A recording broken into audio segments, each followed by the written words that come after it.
Graça e paz a todos vocês. A gente segue com essa série, segundo encontro, 5 passos para destruir a sua vida.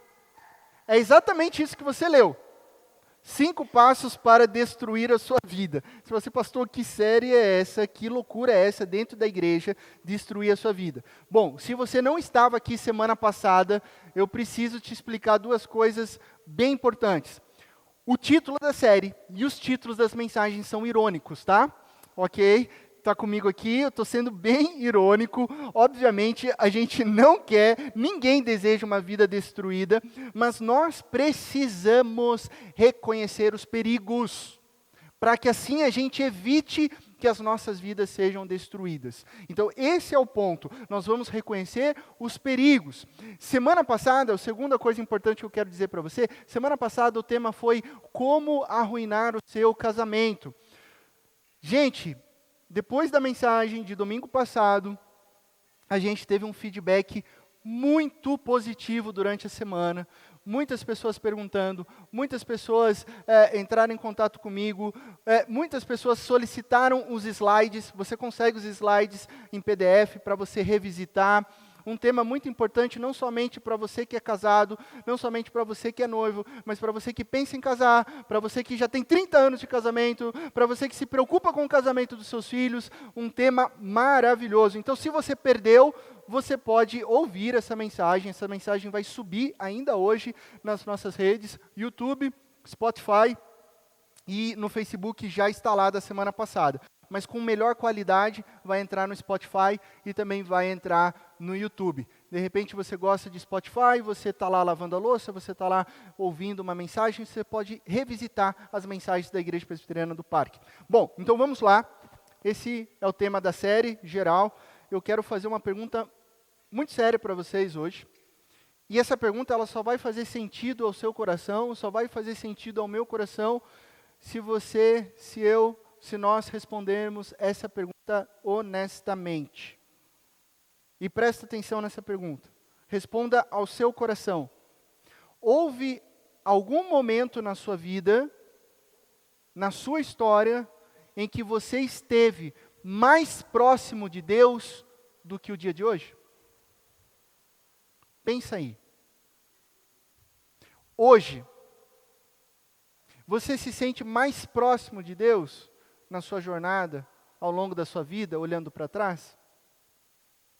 Ou você já teve outros momentos onde você estava mais próximo de Deus? Eu vou te auxiliar com algumas imagens aqui. Talvez anos atrás, você se reconhecia mais apaixonado pela leitura da palavra. Talvez você buscasse na palavra de Deus, você lia a palavra de Deus com maior profundidade, você se empolgava com aquilo que Deus estava falando com você através da Bíblia. Então você chegava mais cedo na igreja, você não perdia nenhum encontro de domingo, você sentava assim nos primeiros bancos e não importava quem estava ao seu lado, você se entregava em adoração durante as canções e almejava se alimentar com a mensagem. Você aproveitava cada oportunidade de segunda a sábado para pregar a Cristo Jesus para os seus amigos do trabalho. Para você inserir a palavra de Deus ali nas dificuldades, com os seus familiares. E você queria que eles conhecessem esse Jesus que você conhece. Então, animado, o que você fazia? Você investia tempo em oração. Você investia tempo na presença de Deus. E você conseguia perceber que a sua vida era guiada pelo Espírito Santo de Deus.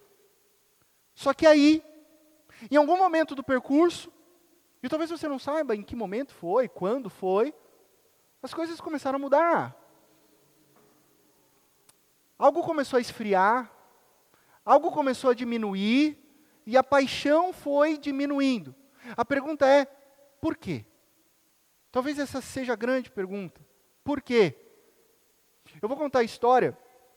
Eu lembro que um pastor contou essa história sobre um casal que tinha mais de 30 anos de casamento, mais de 30 anos de jornada juntos. E durante o tempo de noivado, durante o início do casamento, esse homem tinha uma caminhonete, daquelas antigas, que o banco da frente é único, cabe 3 pessoas, então é bem espaçoso.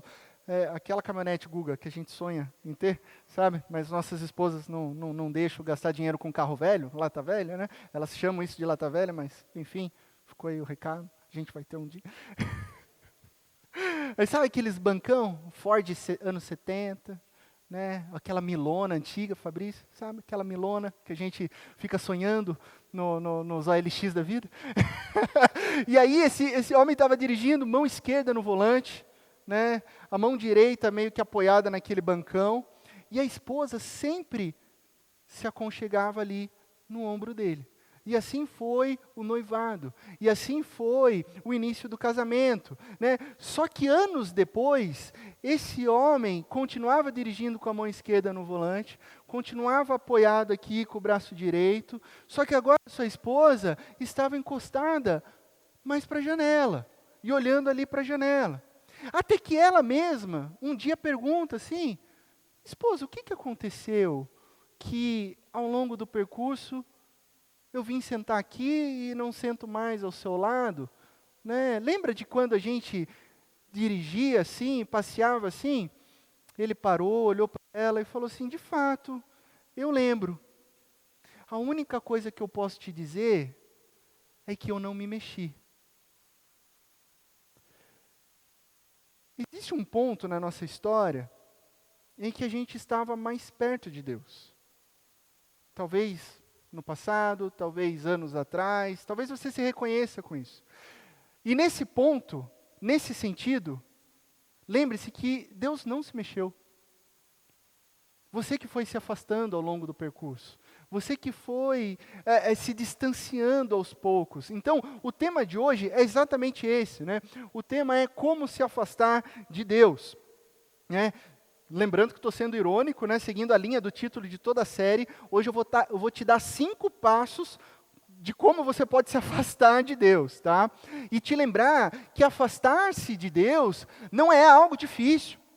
Pois existe um grande problema, um problema fundamental que leva muitos cristãos a se afastarem de Deus. Eu e você nos reconhecemos num mundo totalmente desconectado de Deus, num mundo onde as coisas não estão encaixadas, num mundo onde há dor, onde há sofrimento, onde há um estado de desconexão com Deus. E o grande problema é que, desde o início, o reino do mal quer quebrar o seu relacionamento com Deus. O reino do mal quer te afastar de Deus, né? O diabo existe e ele deseja destruir a sua fé. Se você volta para o livro de Gênesis, lá você encontra, no primeiro livro, você vai reler, você vai descobrir que desde lá atrás, Satanás existe para te afastar, para te destruir, para te enganar, para enfraquecer a sua fé. É essa a dúvida que ele lança para Eva no jardim. Será que Deus disse isso mesmo? Será que Deus quer isso mesmo de você? Ele coloca Deus em dúvida para quebrar o teu relacionamento com o Pai.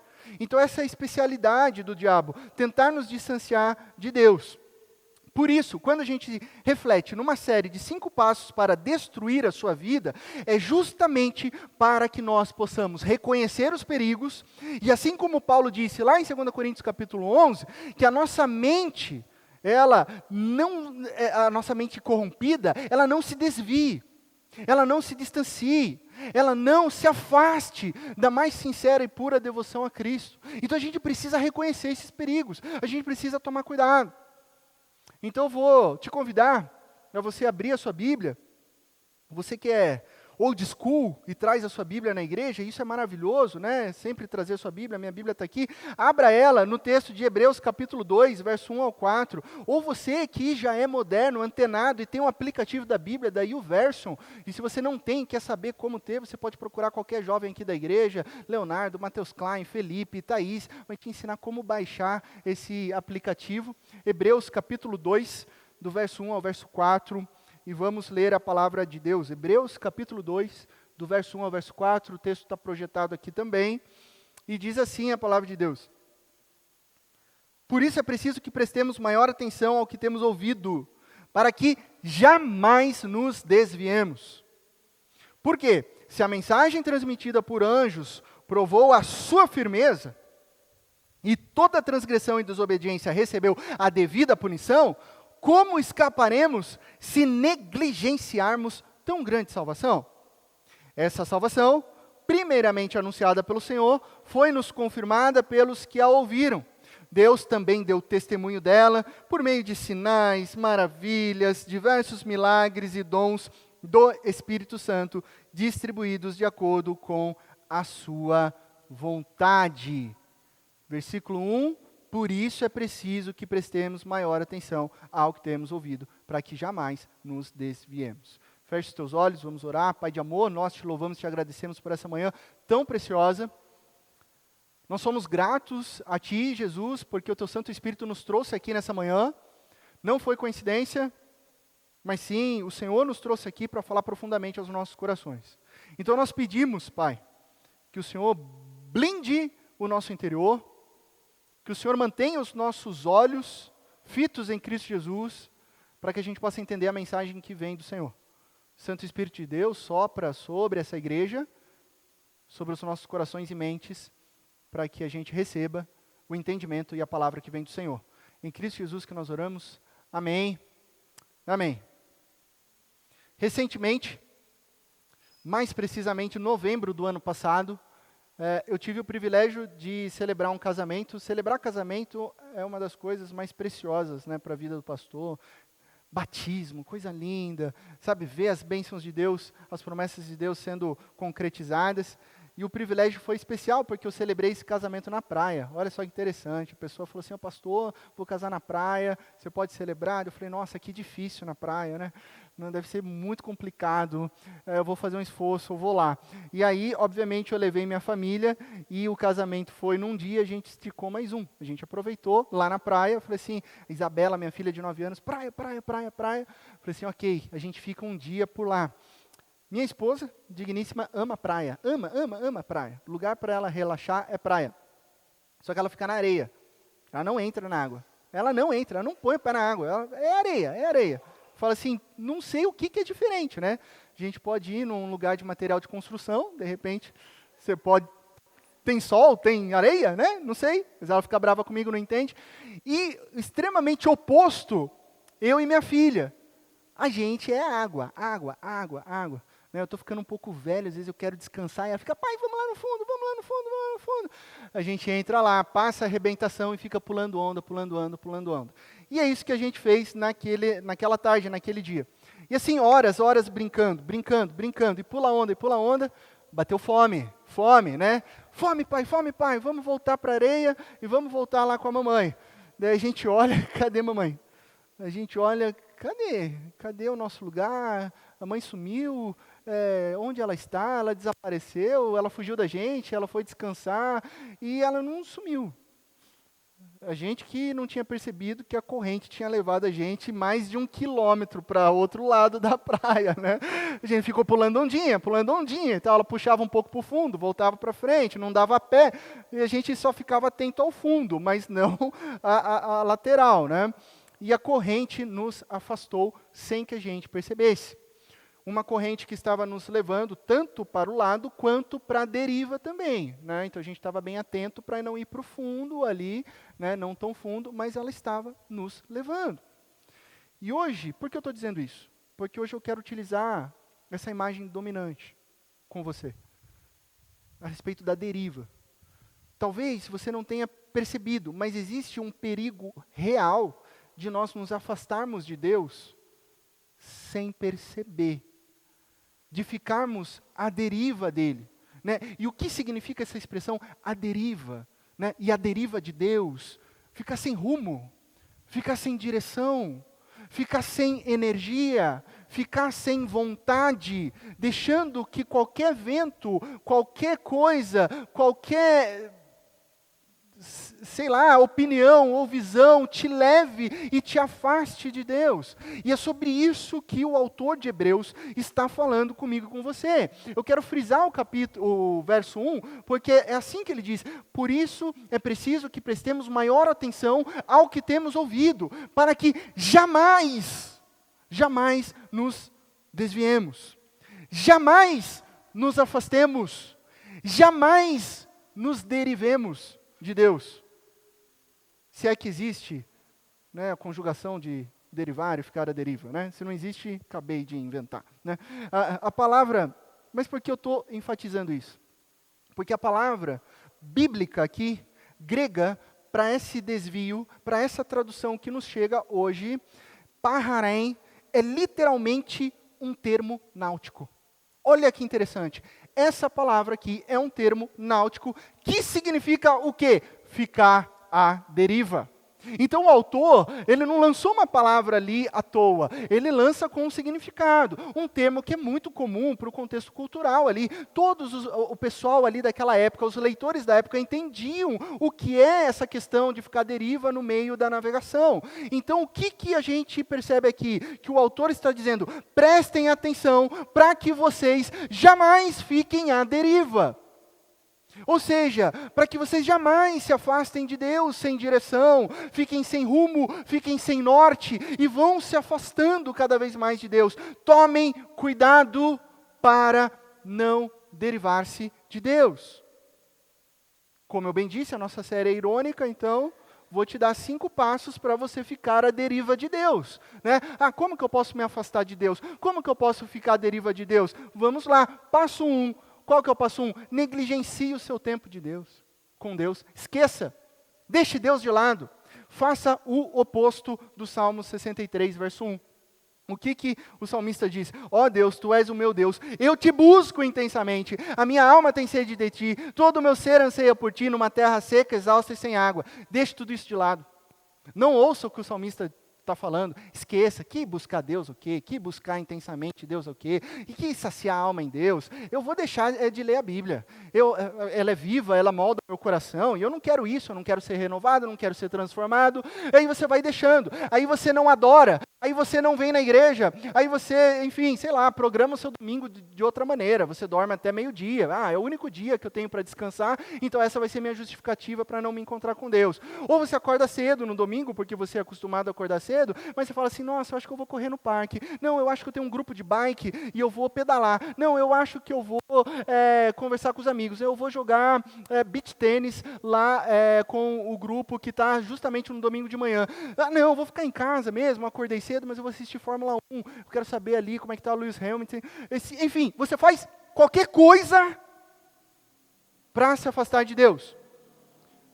E quando você vem na igreja, daí você fala assim, eu vou chegar bem atrasado, porque daí eu chego bem atrasado na igreja, aí meu coração assim, nem dá tempo de se conectar com Deus, eu vou lá mais para conversar com o pessoal depois, no final. Não se envolva com a igreja. Não use seus dons, não use seus talentos. Sabe por quê? Porque se você começar a usar os seus dons, os seus talentos, você vai começar a ser cheio do Espírito Santo, aí você vai querer fazer mais. E isso vai te aproximar de Deus. E o passo é para te afastar de Deus. Não ore, deixe a oração para lá. Orar é ter comunhão com Deus. Deus responde a nossa oração, então Ele vai começar a construir a sua fé. Deixe Deus na prateleira. Negligencie Deus. É assim que você destrói sua vida. É assim que você destrói a sua vida, negligenciando o seu tempo com Deus. Passo 2, jogue a culpa em Deus.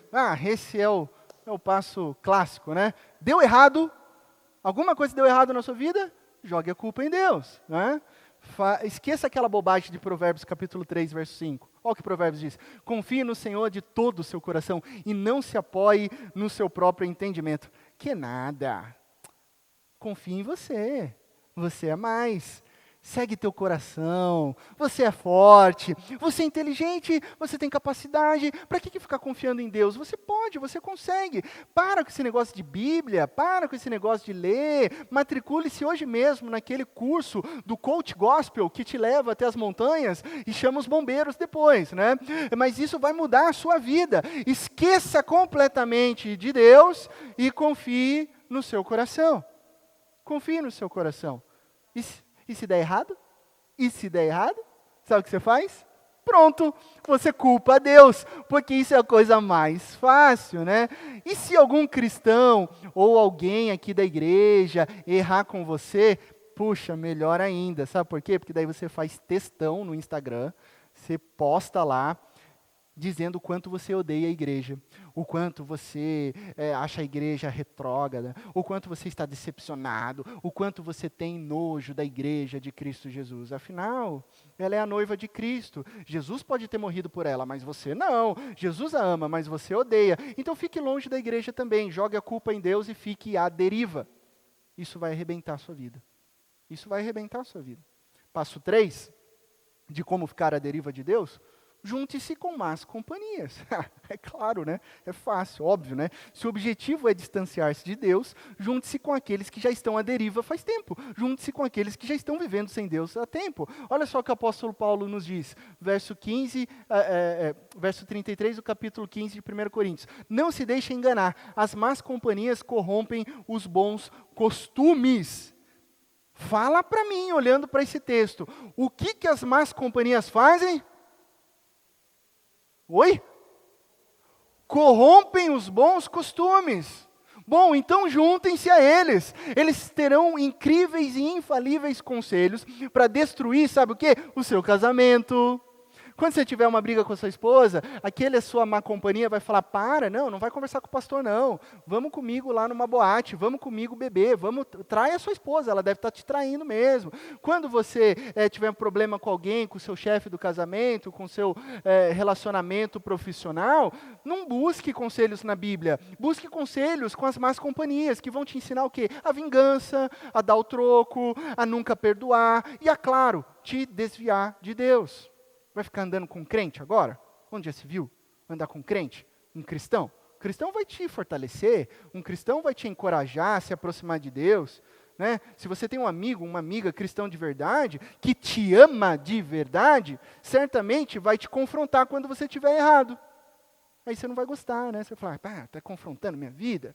Estou apoiado no meu coração? Isso é meio irritante. Como assim alguém vai confrontar o meu coração? Só que se você andar em más companhias, isso nunca vai acontecer. Você vai se sentir bem, porque eles sempre serão piores que você, e aí você vai achar que você está na crista da onda, o perfeitão. E não se esqueça, eu vou melhorar essa dica para você, não somente ande com as más companhias, mas para você realmente derivar-se de Deus, e essa é uma dica que eu vou dar assim mais para os jovens, mais para os adolescentes. Você quer derivar, você quer um plus nessa dica aqui? Case com pessoas que não creem em Deus, porque aí você vai se afastar de vez. Procure pessoas que não honrem Cristo Jesus, né? Aí você vai ter aquela desculpa para falar que você não vai na igreja porque sua namorada não é crente, meu marido não vai na igreja. Aí você vai intencionalmente nesse caminho, tá? Porque daí você pode viver como se Jesus não existisse. Então você dá mais um passo para derivar-se de Deus. Perigoso. Passo 4, ceda às tentações. Bom, olha o que Tiago nos diz. Você está entendendo, né, que até aqui está fazendo tudo oposto do que a Bíblia está falando que é para fazer, tá? Só para... Está todo mundo aqui comigo, né? Então daqui a pouco, sabe o que vão fazer? Vão recortar o meu vídeo no YouTube, e aí vai sair nas páginas assim: o pastor presbiteriano prega anti-Bíblia, né? Então, entende o contexto aí, tá? Estou sendo irônico. Tiago 1, verso 14 e 15, cada um, porém, é tentado pelo próprio mau desejo, sendo por este arrastado e seduzido. Então, esse desejo, tendo concebido, dá à luz o pecado, e o pecado, após ser consumado, gera morte. Morte. Tentação cedida, pecado. Pecado não confrontado, pecado não arrependido, leva à morte. Resultado? Essa é uma dica ótima para você morrer, para você destruir a sua vida, para você gerar morte. Porque ficar à deriva de Deus é navegar sem rumo. E navio que navega sem rumo, navega sempre para a destruição. Então ficar à deriva de Deus é uma jornada rumo à morte espiritual. Esse é o ponto. Então, quando você cede à tentação, né, ou a tentação chega até você, e você segue dizendo assim: eu não posso fazer nada. Eu não consigo, eu nem vou lutar porque, sabe, eu não posso fazer nada, eu não posso fazer nada. Eu não posso fazer todas as coisas naquele que me fortalece. Não, não posso, eu não consigo, eu não vou lutar. E aí você continua mentindo, aí você continua dando desculpas para você mesmo. Sabe aquelas desculpas do tipo, ai, sabe o que é? Eu nasci assim, eu cresci assim, eu morri assim, né? Síndrome de Gabriela, né? Então não dá, não consigo, não vai dar. Eu gosto dessa, bastante gente usa essa, né? Eu sou descendente de, aí fala italiano, europeu, sei lá o quê, e aí continua a frase, eu posso maltratar as pessoas, eu ofendo mesmo, né? Como se fosse assim um aval para tipo, eu sou filho de italiano, eu vou ser chucro. Não sei de onde as pessoas entenderam isso, né? Ou assim, tipo, não, é uma doença. É algo assim além de mim, então eu não consigo lutar, eu vou me entregar, eu vou tomar uma atitude passiva e ceder a toda tentação sem luta. Resultado, você vai se distanciar de Deus, você vai ficar à deriva. Tem gente que muda o nome das coisas, eu acho interessante isso. Muda o nome das coisas. Não é que eu roubo, é que eu tenho um distúrbio de impulso. Ficou mais bonito, né? Ficou mais chique, né? Não é que eu roubo, né? É que eu tenho um distúrbio ali de impulso. Sabe como é, né, pastor? Não é que eu traio a minha esposa, pastor. Não é bem isso. Minha esposa não entende que eu sou adepto do poliamor. Sabe?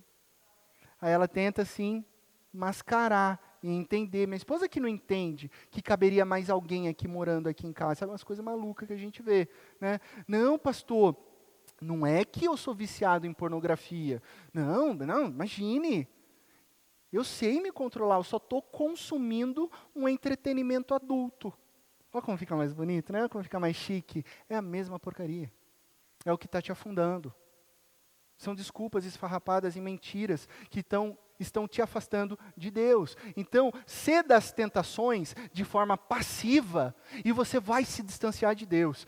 Passo 5, último passo para destruir a sua vida, né? É a dica de ouro. Ame o mundo desconectado de Deus. E aqui a palavra mundo, eu estou utilizando a palavra mundo como um espaço espiritual em desconexão com Deus, né? E vou utilizar, inclusive, o texto de 1 João. Que diz, não amem o mundo, nem o que nele há. Se alguém ama o mundo, preste atenção nisso, se alguém ama o mundo, vírgula, o que acontece? O amor do Pai não está nele.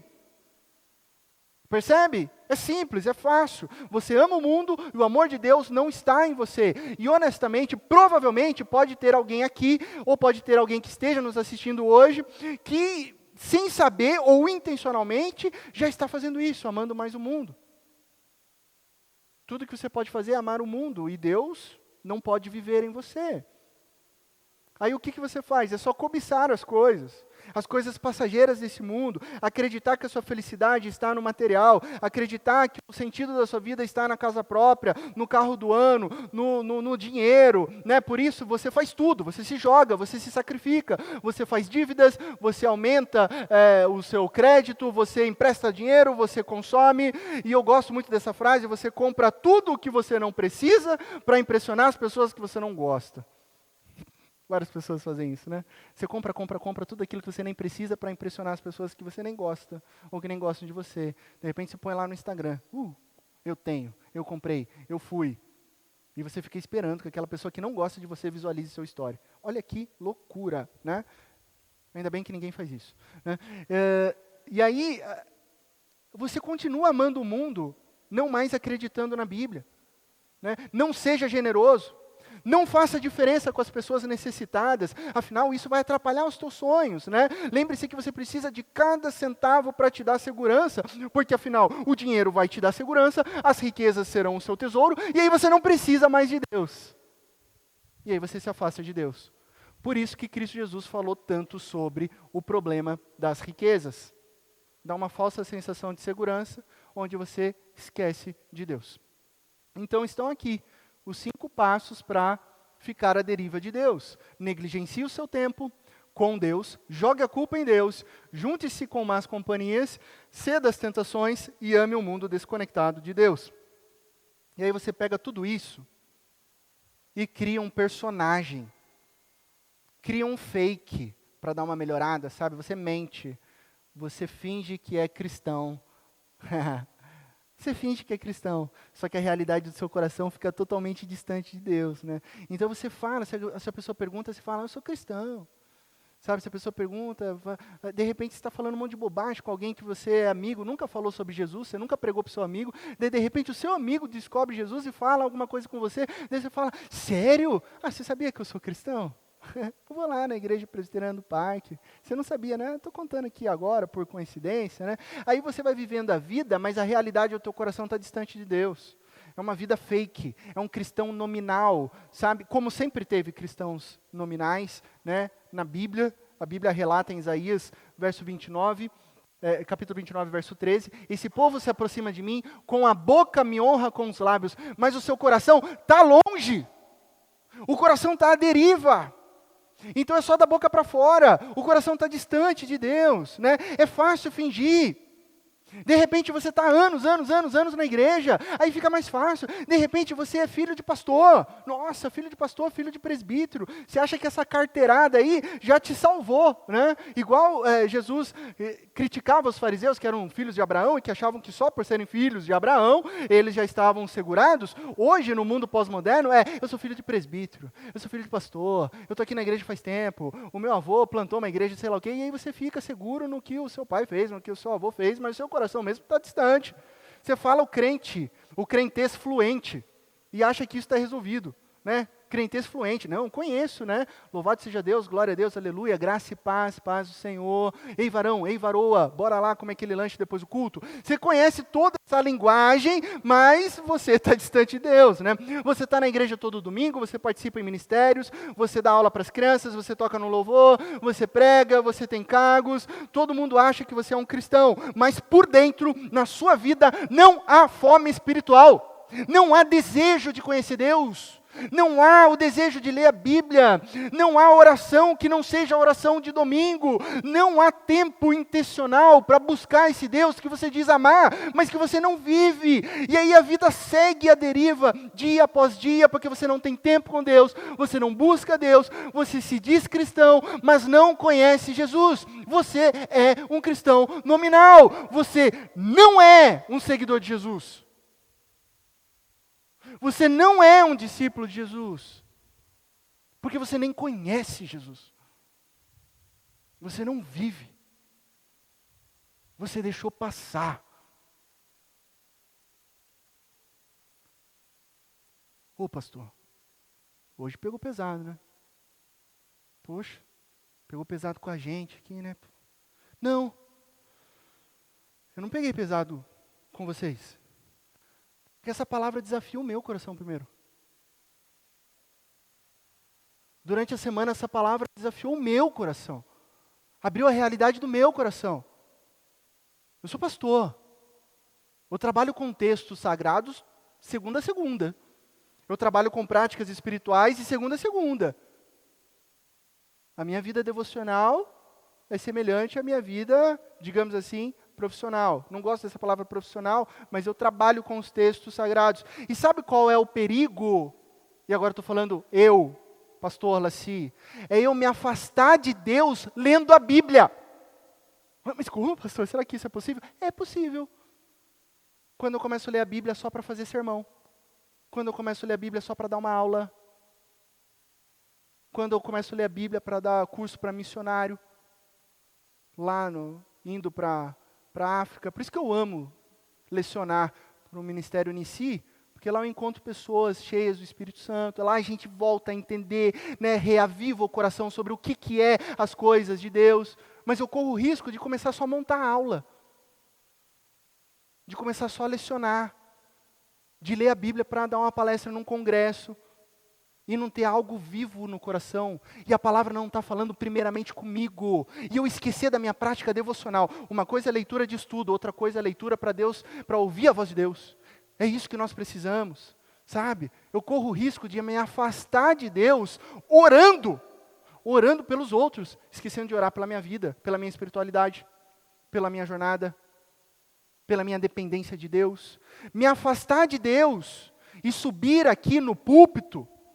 Olha o perigo de me afastar de Deus subindo aqui ao púlpito, e ao invés de eu pregar essa mensagem aqui, que é dura, que incomoda, que é desconfortável, ao invés de eu pregar essa mensagem, eu prego uma outra que só fala sobre as coisas legais e fofinhas, para que você fique de bem comigo. Sabe, como muito pastor faz. Não vamos falar sobre pecado, não. Pecado esvazia a igreja. Não, pecados confrontam as pessoas. Vamos falar só sobre outras coisas legais, fofíssimas e da moda. Esse é o perigo de se afastar de Deus. É aí que a palavra de Deus vem ao meu coração e vem ao seu coração, aos nossos corações. E aí eu volto no nosso versículo base, que diz o seguinte: por isso é preciso que prestemos maior atenção. Nós precisamos ficar atentos. Prestemos maior atenção ao que temos ouvido, para que jamais nos desviemos, jamais fiquemos à deriva. E agora a gente olha para esse texto e a gente percebe que esse texto não é um texto, ele é exortativo, tá? Ele nos puxa assim a orelha, mas ele tem um tom de esperança viva. Preste atenção para que você jamais fique à deriva. E isso é maravilhoso. Preste atenção, fique atento, para que você não caia nessa terrível consequência de ficar à deriva sem rumo, sem direção. E sabe o que é bonito? É que essa expressão aqui, né, também, prestemos maior atenção, no grego, também é um termo náutico. Daí você fala assim: opa, pastor, 2 termos náuticos no mesmo versículo? Não pode ser coincidência. E não é. É um termo náutico. Então essa palavrinha aqui, prestemos maior atenção, que no grego torna-se uma palavra só, né? Que se chama proseco, significa conduzir um navio em direção ao porto. Por isso é preciso que sejamos conduzidos até o porto, através do que temos ouvido, para que jamais fiquemos à deriva. A gente tem que ir para o porto e não para a deriva. Isso é maravilhoso. Março do ano passado. Lembra daquele navio, Evergreen? Canal de Suez? Gigante. 200 mil toneladas. Saiu em todos os noticiários. Lembra? 200 mil toneladas, rumo ao porto de Roterdã, na Holanda. Alguma coisa aconteceu, né? Talvez ventos. Aquele navio de... Gente, 200 mil toneladas. Eu não sei o que é 200 mil toneladas. Né? Mas 200 mil toneladas, né? É peso demais. Aquilo virou e, assim, literalmente entupiu o canal de Suez ali, né? E ali era, assim, milhares e milhares de dólares de atraso, então muito caro, muito pesado, muito grande. E aí você pensa assim: peraí, como que um navio daquele porte consegue manobrar? Consegue dar marcha ré? Consegue passar num canal estreito? Ele consegue? É fácil? Claro que não. Aí que entra, talvez, vamos falar assim, seguramente, o profissional mais importante do porto. O prático. Alguém falou aqui, né? O prático. O profissional mais importante do porto. Por quê? Ele vem com um barquinho pequeno, gente, pequeno, mas invocado, motor torando, né? E ele empurra esses navios gigantes, para que eles cheguem com segurança ao porto. Então, proseco, né? Prestar atenção é conduzir um navio em direção ao porto, à segurança. Você quer conduzir a sua vida em segurança para mais perto de Deus? Você quer ser conduzido para estar na presença de Deus? Então, preste atenção.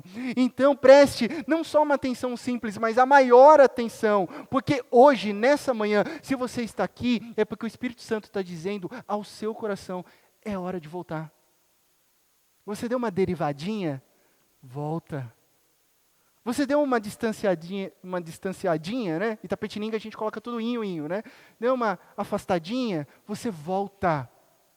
É hora de se arrepender. sai da deriva, para de se distanciar de Deus, é hora de se arrepender, é hora de voltar. A minha oração nessa manhã é que o Santo Espírito de Deus esteja quebrantando o seu coração, esteja te tirando sim dessa zona de conforto nessa manhã, para que você não mais fique em passividade, mas que você corra para Deus. Você clame a Deus, você volte para Deus, porque Ele está lá. A gente se afastou, mas Deus permanece, e permanece de braços abertos. Sabe, esquece quem está do seu lado aqui agora. Esquece, Deus está falando com você. Essa mensagem não é para aquele seu amigo, ai, nossa, meu amigo devia estar aqui. Não, quem devia estar aqui está aqui, porque o Espírito Santo trouxe. A mensagem é o seu coração. Então não se importa quem está do seu lado. Não se importa se vai borrar sua maquiagem porque você precisa chorar diante de Deus. A única coisa que importa é você voltar para Cristo. Confessar corajosamente os seus pecados. Confessar que você se afastou e ser purificado por Cristo Jesus e seguir em direção ao porto. Ao porto. Jesus quer que a sua vida seja aportada e não que fique à deriva.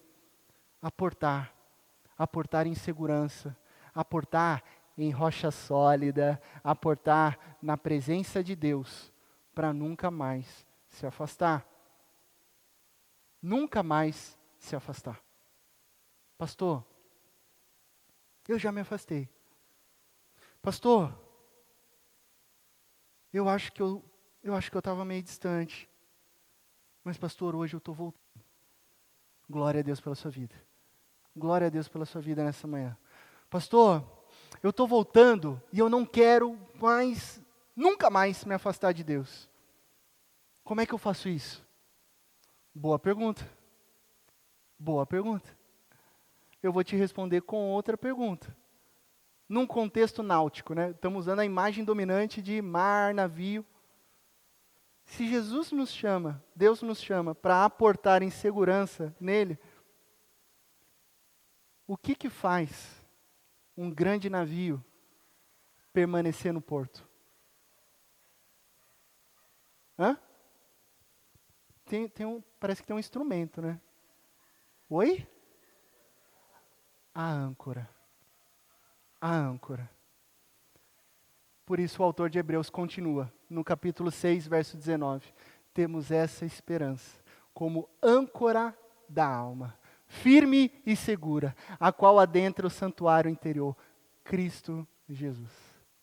Você não tem uma âncora que quebra, você não tem uma âncora que enferruja, você não tem uma âncora que a corda vai apodrecer, você tem uma âncora que é o próprio Cristo Jesus, é aquele que adentra o santuário interior, é aquele que vai na cruz no meu e no seu lugar, é aquele que viveu por mim, é aquele que viveu por você, é aquele que morreu por nós e deu o seu sangue lá na cruz para purificar a sua vida, para que a sua vida esteja aportada nele e em Deus. Cristo Jesus, através da cruz, te guiou para a vida eterna. Cristo Jesus nos ancora na presença eterna de Deus. Cristo Jesus nos impede de sairmos dos laços de amor leal de Deus. Cristo Jesus te amarra em ressurreição e vida, não somente nessa manhã, mas para todos sempre. Quando a gente entende isso, a gente vive em segurança,